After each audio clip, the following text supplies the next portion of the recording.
in the advent of fake news and disinformation in my country. We need to work it out. We need to prove that we are the voice of the people. We are the media. We are the facilitators.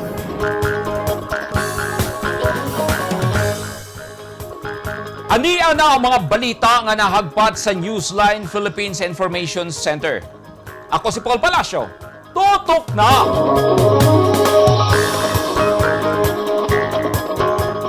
Sa mga headlines, kapulisan may abiso sa mga residente o mga negosyante batok krimen karong holiday season. Ginsay ka mga tunghaan sa North Cotabato, misalmot sa pilot in-person classes nga gipatuman sa Department of Education sugod kagahapon. Kapin 17,000 ka pamilya nga nalinugan sa Davao del Sur. Nakadawat na og ayuda gikan sa gobyerno o atong lantaon ang mabulokong Christmas decoration sa mga LGU sa Caraga o Northern Mindanao.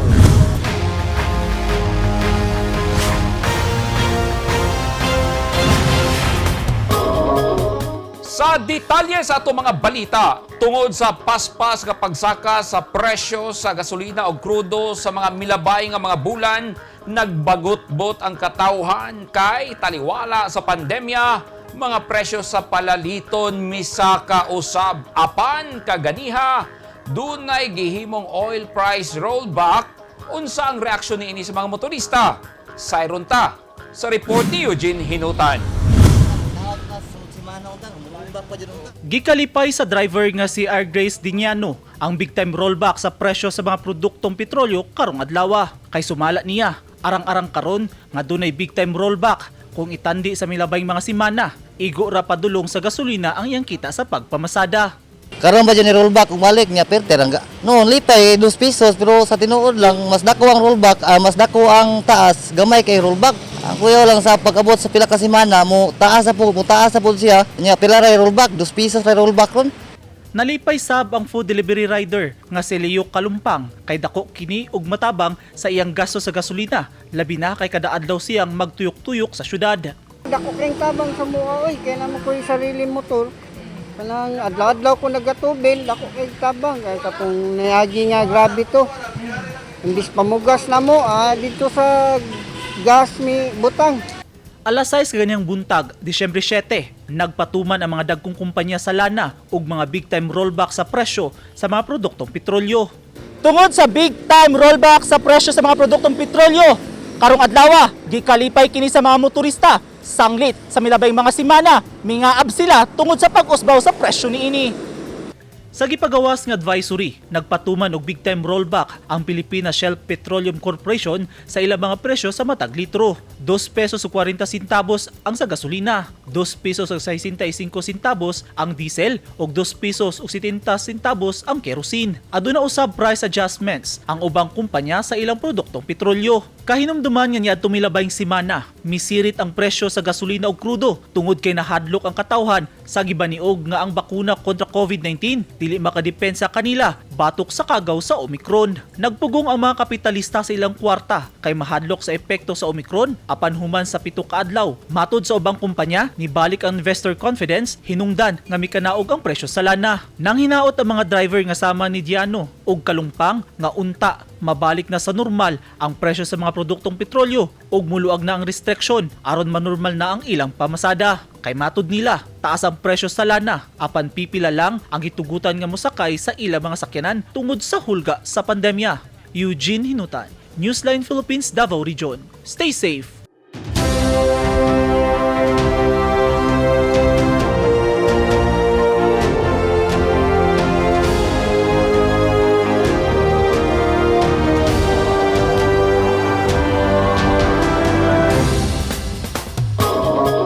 This portion is brought to you by Toyota. This portion is brought to you by Rizal Memorial Colleges. Giapod na sa Department of Social Welfare and Development Region 11 ang kapin 200 milyones pesos nga ayuda alang sa kapin 17,000 ka mga survivors sa linog sa Davao del Sur. Ani ang report ni Ronnie Jun Otero. Kini na karon ang balay sa pamilya ni Ferdinand Maturan sa Poblasyon 2, Bansalan, Davao del Sur. Duha ka tuig sab niya kining ginahinayag panday tungod nag-agad man siya sa iyang kwarta og sa ayuda nga gisaad sa Department of Social Welfare and Development. Human sa duha ka tuig, nadawat na gayud ni Ferdinand ang 32,970 pesos nga emergency shelter assistance o cash for work gikan sa DSWD. Nabutangan na niya bungbong og atop ang ilang balay og napuy-an na nila kinig balik. Tuig 2019 giguba sa sunod nga linog ang ilang balay. Karong panahon na nadawat na ako ng tabang. Daghang kayong salamat. Nakapahuman ko sa akong balay, tabang po sa akong pamilya. Mao na akong balay nga nahuman ako. Ang pamilyang Maturan, usa lang sa kapin 36,000 ka pamilya nga napektuhan sa magnitude 6.5 nga linog niadtong tuig 2019. Migahin ang DSWD og 280 milyones pesos nga pondo alang sa 17,124 ka pamilya o gikuha ang pondo gikan sa Comprehensive Aid to Repair Earthquake Damage. Sakop sa programa ang Emergency Shelter Assistance o ang Cash for Work alang sa mga apektadong residente nga nangunay og tukod pagbalik sa ilang mga balay sama ni Ferdinand nang hinaot ang DSWD nga idapat sa ilang mga balay ang kwarta nga ilang nadawat tungod kay wala pay abiso ang panggamahanang nasyonal kung dungagan pa ba kini. We expect now nga unta lang jud na serve ang purpose sa maong assistance sa DSWD no nga since ginatawag man tog emergency shelter assistance, so hopefully kadto nagamit nila sa pagpatukod or pagpamalit og materyales para sa pagpa-repair sa ilang mga balay no ug wala unta to na divert sa other nga mga gastuhon sama sa pagsugal ug uban pa mga bisyo. Sa kapin 17,000 ka mga benepisyaryo, 4,297 kanila ang nakadawat og tag 32,970 pesos kay gikonsiderang totally damaged ang ilang Pinoy-anan, samtang tag 11,485 ang nadawat sa mga gikonsiderang partially damaged sa paghatag sa gobyerno og ayuda sa mga nabiktima sa linog nang hinaot usab kini nga padayong mobarog ang katawhan batok sa hagit sa atong panahon. Ronnie Jun Otero, Newsline Philippines, Davao del Sur, stay safe.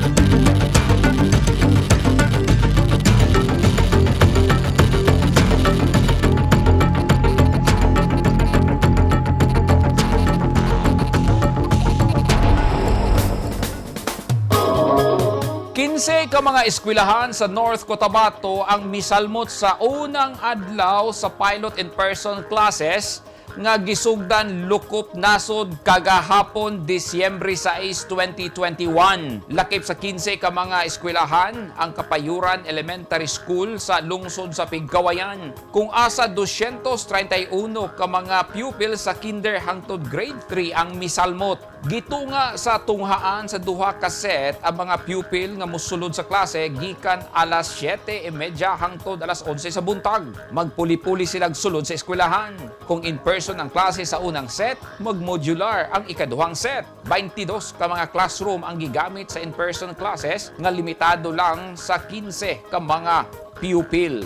Gipatambong sab ang tanang magtutudlo sa grade 4, 5 ug 6 aron motabang sa pagpatuman sa minimum health protocol sama sa pagkuha og temperatura o pag-sanitize sa mga bata sa dili pa mosulod sa eskwelahan. Matud ni Carjan Pilarios, ang information officer sa eskwelahan, kada duha ka oras nila nga ginasusi ang temperatura sa mga bata.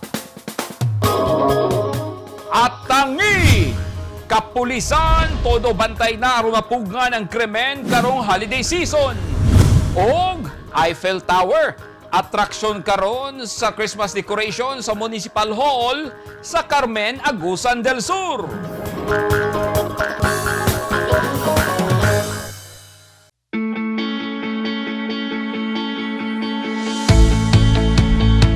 Gusto ba mo og barato ug orihinal nga mga construction supply?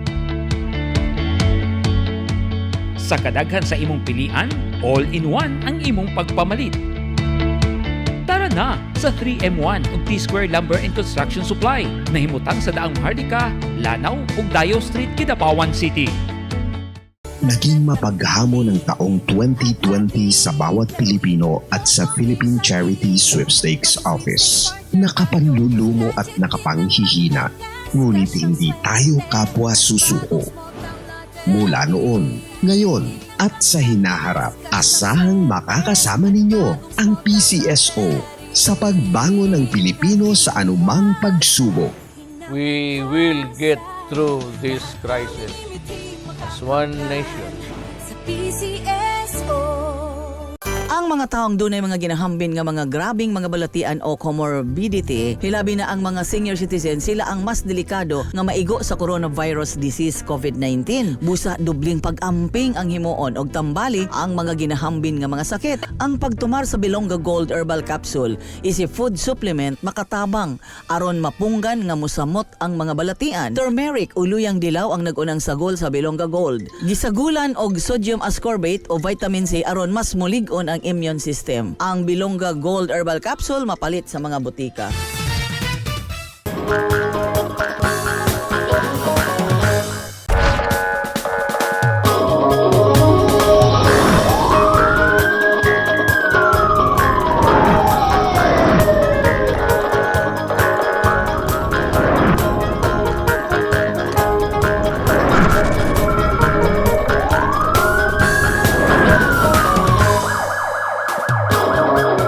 Nasunog ang lansya nga MLJ Dayang 3 sakay ang 15 ka mga pahinante ug kapitan pasado alas 2 sa kaadlawon kaganiha Disyembre 7, 2021 sa kadagatan sa Lampinigan Island, Isabela City, Basilan. Subay sa report sa Philippine Coast Guard, ang motor launch gikan sa Kawit Zamboanga padulong sa Bungaw, Tawi-Tawi dihang nagka-short circuit atol sa paglawig nga mao'y sinugdanan sa kalayo. Girespondihan sa City Disaster Risk Reduction and Management Office, Bureau of Fire Protection sa Isabela ang sunog o naglusad og search and rescue operation. 15 ka mga crew ug kapitan ang na-rescue ug pasado alas 5 sa kabuntagon gideklara ang fire out. Nagpahigayon dayon og inspeksyon ng Coast Guard sa kadagatan sa posibleng oil spill apan negatibo kini. Gibana-bana ang 13.5 million pesos ang nahimong danyo sa sunog.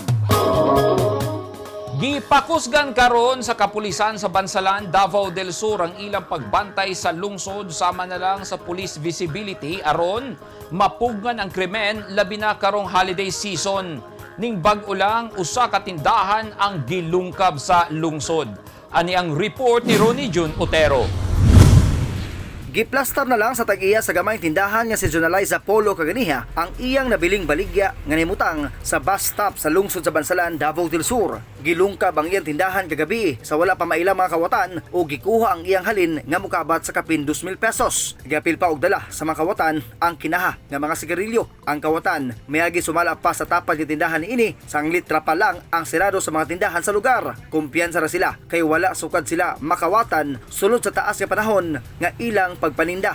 Pagkatod din ako kanina, nililignan ako ni mama nga nahurot daw ang ay sigarilyo kay ano na ako nahurot ng kahalin, kawat na siya, pati ang kalinuna sa bigas tindahan na naman. Tanghaga kang Jonaliza ang pagpangawat sanglit do na may curfew ang lungsod. Gireport niya ang nahitabo sa police station aron mahimuan og investigasyon. Matod sa kapulisan, sagad mahitabo ang pagpangawat ning panahon sa holiday season og tungod na usab sa nasinating kapitos tungod sa pandemya. Ang atong aksyonan ni sa kapulisan diri sa Bansalan, atong gipokusgan kini ato ang police visibility sama sa patrolling nato, ato ang beat patrols og kining mobile nato og kining pagpatuman sa ato ang curfew kada gabi. May abiso usab ang kapulisan sa mga tagbalay nga dili magkumpiyansa ug dili hatagan og higayon ang mga kawatan. Sa ilaha pong kaugalingon sa ilang mga panimalay, labi na sa ilahang mga tindahan nga ilaha pong i-secure nga ang pag-lock sakto, biyaan na nila dapat walay open. Kini ang unang higayon sa pagpanglungkab ng tindahan sa lungsod sukad bulan sa Oktubre hangtod Disyembre 7. Ronnie Jun Otero, Newsline Philippines, Province of Davao del Sur. Stay safe.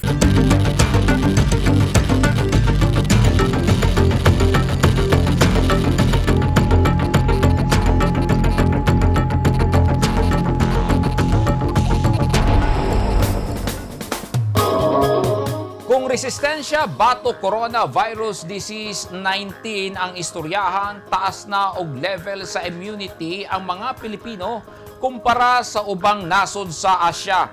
Kini ang panglantaw ni Father Nicanor Austriaco, usa ka pari nga Pilipino nga nakabase sa Estados Unidos ug usa ka giilang molecular biologist ug scientist. Unsa ang basihan ni Father Austriaco sa iyang mga pamulong? Ani ang report. Mikudhod na ang kaso sa nataptan sa coronavirus disease dinhi sa Pilipinas. Apan, dili kita ngayong mo kumpiyansa kay ang hulga sa kagaw ana pa. Matod ni Father Nicanor Austriaco, usa ka microbiologist ug giilang scientist sa Estados Unidos, we are experiencing the lowest case numbers in 20 months, with an average of about 500 cases per day. I would like to contrast that with here in the United States. Yesterday, we had 120,000 new cases, and the United States is only 3 times the size of the Philippines. What is also striking is that these are that we are also experiencing the lowest hospitalization numbers in 20 months. Earlier today, Makati Med announced for the first time during the pandemic, they have no COVID-19 patients in their hospital. And this is typical of many hospitals throughout our beloved country. But this is also interesting because we are experiencing the highest mobility in 20 months. So this is a graph from Apple Mobility, and the higher the curves, the more people are moving around. And what you can see, this is the mobility trends from the NCR. What you can see is that many of our people are moving around now the most in 20 months since the beginning of the pandemic and the lockdown in March of 2020. kung itandi ang Pilipinas sa ubang nasod sa Asia, sama sa Thailand, Malaysia ug Vietnam. This is to compare the Philippines with 3 of our ASEAN neighbors. So if you look, the lowest graph is the Philippines, and we are at 500 cases per day. You can see Thailand and Malaysia had the Delta surge earlier than we did, but their surge has not been able to crash. So at this time, Thailand and Malaysia are still experiencing 5,000 cases per day. Now contrast that with Vietnam. Vietnam also had a Delta peak. Unfortunately, the Delta peak has resurged, and Vietnam is still experiencing some significant numbers of COVID-19, 15,000 or so per day.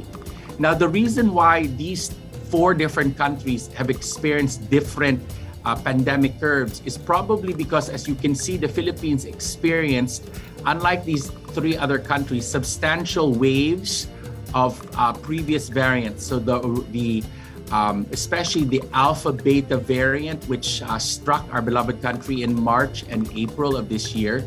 And so combining the vaccinations and the natural immunity, what you're seeing here is that many of our cities where the pandemic tends to focus are now stable enough to prevent transmission. Gihimo ni Father Austriaco ang iyang presentation kagabi atol sa Talk to the Nation ni Presidente Rodrigo Duterte. Wala di ay kita masayod nga nakasulod na sa nasud ang 4 ka COVID-19 variant sama sa Alpha, Beta, Gamma ug kayang atong nabati og nadungog maulang ang Delta variant. Apan, padayong nagpahimangdo si Father Austriaco nga kinahanglan nga mag-amping kitang tanan tungod sa hulga nga dinala sa kagaw nga COVID-19 nga karon ginganan og Omicron. Ang kagaw nga Omicron paspas nga mukatag kumpara sa unang kagaw sa SARS-CoV-2 virus. Taliwala sa atong nasinati nga pandemya ug kahadlok, adunay tambag si Father Austriaco. First, there is no need to panic. Let us celebrate Pasko. This is the best time in 20 months for the entire country. I am so proud to be a Filipino because I boast of this. And so this is not the time to panic. It is the time to be careful. We have to prepare, but we also have to celebrate, especially since this is Christmas. We must prepare the hospital infrastructure and increase healthcare worker staffing capacity po, because over in the Alpha and Delta surges, it was clear that we had nursing shortages, especially in the NCR. We have to continue to vaccinate and to boost our kababayans to build and maintain population immunity. We have to build a wall of vaccinated Filipinos around these airports, because once Omicron arrives, it will try to spread into the Filipino population. And if the Filipinos around the airports po, and this was the rationale and strategy for the NCR plus 8, are heavily vaccinated, then it doesn't matter if there is an OFW who returns home. Because even if this person is able to enter the community, the virus will struggle. Base sa pahayag ni Father Austriaco, ang pagpabakuna mao ang atong taming batok sa kagaw ug labaw sa tanan matod pa niya, kinahanglan nga mag-amping kanunay ug labaw sa tanan mag-ampo nga unta anaa kita pirmi sa maayong panglawas aron makasinati kita og tinuod nga Merry Christmas. Edit Kaduayan, Newsline Philippines. Stay safe.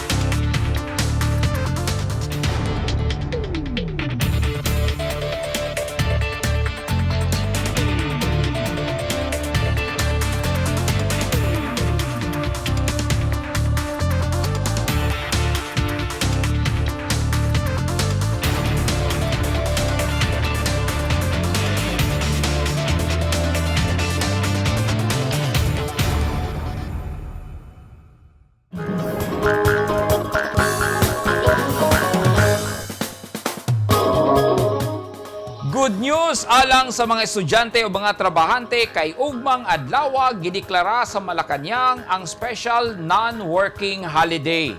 Nagpasabot walay klase o walay trabaho ugma isip pagsaulog sa kapistahan sa Immaculada Concepcion ang giilang principal patroness sa nasod. Ubo sa Republic Act No. 10966, ang Disyembre 8 nalakip sa gideklarang special non-working holiday sa Pangulo aron mahatagan og panahon ang mga deboto nga magsaulog og mutambong sa relihiyosong kalihukan. Good news gihapon kay ugmang adlaw sugdan na ang pagpang-apod-apod og pinaskuhan sa lokal nga gobyerno sa Davao City. Residente lang sa syudad ang pahalipayan. Samtang sa lungsod sa Lala sa Lanao del Norte, nang hatag sab og pinaskuhan ang gobyerno didto nga pamaskong handog ni Mayor. Dungan sab niini ang pagpanganag o pagpaanag sa dekorasyon sa Pasko sa Provincial Capitol atol sa ilang Christmas lighting ceremony. Ani ang report ni Eugene Hinutan. Piki kayo na. Yeah. Kay ang tangaron piki kayo ay trabaho. Amo nang pabuton. Ingkod sa namo mong QR. Usa si Sabiniano maratas sa mga naghinam-hinam nga makadawat og pamasko gikan sa Davao City Hall. Nabibo ang social media sa dihang gianunsyo ni Davao City Mayor Sara Duterte Carpio nga manghatag og pahalipay ang lokal nga panggamhanan gamit ang Davao City QR Code. Ang makadawat sa regalo, mga residente lang sa Davao. Kung wala na ako gipangutana si Jeneline Gabato, wala siya masayod kay matod niya dili siya tig-abli sa iyang Facebook. Mas maayo hinuon para po, dagdag na lang po sa Pasko ug New Year sa mga tao, panghanda. Apan si Rayleigh Duliano Sr., nagduduha pa kung tinuod ba o dili ang iyang mga dungog nga manghatag og pahalipay ang syudad. Pero tinipaya sa mga tao kung tinuod lagi. Marigis isgutay nga nito sa Puro 4, Bongbong, Barangay Mudyang. Pinabuntag pa man ang mga bate. Naghawa mo to, kay pila ka abutin milyon ni Davao. Sugod ug mga adlaw, Disyembre 8, sugdan na sa City Government of Davao ang pagpanghatag og pahalipay Christmas package. Aron maka-apil, kinahanglan nga mo-login ka gamit ang imong DQR profile ug kung makasulod ka na, makita nimo ang imong regalo. Dili usab kinahanglang magdali o magtapok sa pagkuha sa ilang mga Christmas package. Sanglit hangtod pa kini sa Enero 31, 2022. Walay labot sa Christmas package ang tanang empleyado sa City Hall.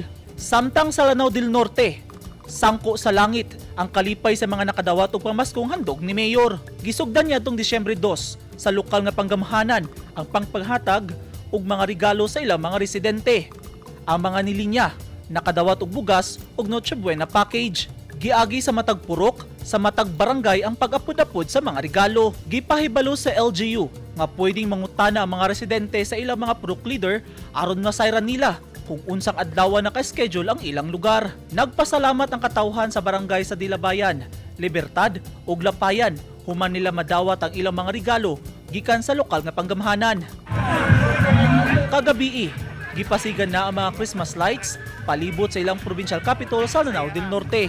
Gipuno ug nagkadayang kolor sa suga ang Kapitolyo. Tungod sa mga nindot nga dekorasyon sa Pasko, midagsang ang katawhan nga nagsulob og pula nga t-shirt ug santahat aron saksihan ang Christmas lighting ceremony. Apan ang nakalingaw sa tanan mao ang fireworks display. Simbolo kini sa unity, tali Christian ug Muslim sa probinsya. Kuyog ni Michael Navarro sa Lanao del Norte. Ako si Eugene Hinutan. Newsline Philippines. Stay safe.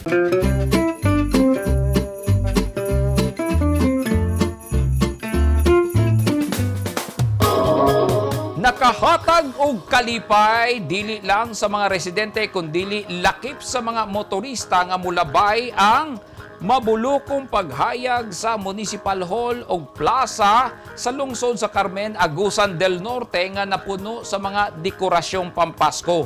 Dungan sab nga nag-switch on sa ilang Christmas symbols and decorations ang City Hall sa Cagayan de Oro o Provincial Capitol sa Misamis Oriental.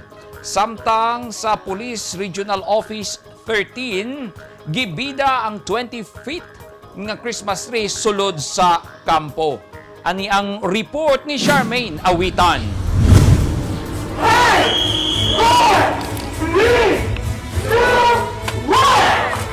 Nabati sa mga pulis ang diwa sa Pasko sulod sa kampo sa Police Regional Office 13 sa Barangay Libertad sa Butuan City. Human gipasigan niya itong unang adlaw sa Desyembre ang higanting Christmas tree uban pang dekorasyon. Gawa sa 20 feet nga Christmas tree, gibutangan sab og mabulukon nga 2,000 meters nga drop lights, Christmas lights ug roof lights ang PNP building. Gipalibutan sab og mga Christmas lights ang mga punuan sulod sa kampo nga mas nipakayag pa sa dalan. Gipaagi sab sa contest ang mga dekorasyong parol nga indigenous ang tema. Giapilan kini sa command group, mga division, provincial police offices, regional mobile force battalion ug Butuan City Police Office. Sa Carmen, Agusan del Norte, mabulukon sab ang kahayag sa munisipyo sa lungsod human gipasiga ang libuang makulay nga Christmas lights. Makita sab ang Christmas tree sa kilid sa plaza. Ginadagsang sab ang tunnel of lights. Pati mga punuan sa kahoy nga gipalibutan og klase-klaseng kolor sa Christmas lights ug stars. Nahimong dugang atraksyon karong tuiga ang replika sa Eiffel Tower. Tungod sa pandemya, gisiguro sa LGU nga mosunod sa minimum health protocol ang mga residente nga mobisita, labi na ang mga gikan pa sa kasikbit nga mga lungsod. Sa Kapitolyo Provincial sa Misamis Oriental, gibuksan sab kagabi Desyembre 6 ang Christmas decorations. Nabulit og purple nga suga ang tibuok building. Samtang gikahinaman sab og pa-picture sa mga residente ang tunnel of lights sa guban pang dekorasyong pang Pasko sa gabi ug bisan pa man dunay adlaw. Sa Cagayan de Oro City, gipasindayag sab sa LGU ang Symphony of Lights kung asa makita ang mabulokong porma sa mga suga nga nagpahayag sa City Hall luyo sa pagbundak sa ulan. Gipuno sab sa Christmas lights ang mga punuan sa Gaston Park, kilid sa St. Augustine Cathedral, kung asa nahimutang sab ang dancing fountain. Pinaagi sa mga dekorasyon, gilauman nga mabati sa kadaghanan ang diwa sa Pasko luyo sa giatubang nga pandemya. Charmaine Awitan, Newsline Philippines, Caraga Region. Stay safe. Og mao kadto naghingpit sa mga balita nga nahagpat sa Newsline Philippines Information Center. Alang sa dugang balita, bisitaha ang website nga www.newsline.ph. Sa Facebook page, Instagram, newsline.ph o sa Twitter, newsline.ph. Kung aduna mo'y mga balita o impormasyon sa inyong tagsa-tagsa ka mga lugar, mamahimo ka ninyong i-share, pinagi sa Newsline Messenger. Makita usab ninyo sa Channel 50 sa Sky Cable sa Davao ug General Santos City. Channel 49 ug Channel 50 usab kita sa NCTV and Cable TV sa North Cotabato. Ug syempre, mo-subscribe kita sa atong YouTube channel sa Newsline Philippines. 18 days na lang, Pasko na! Ako si Paul Palacio. Dagang salamat and stay safe!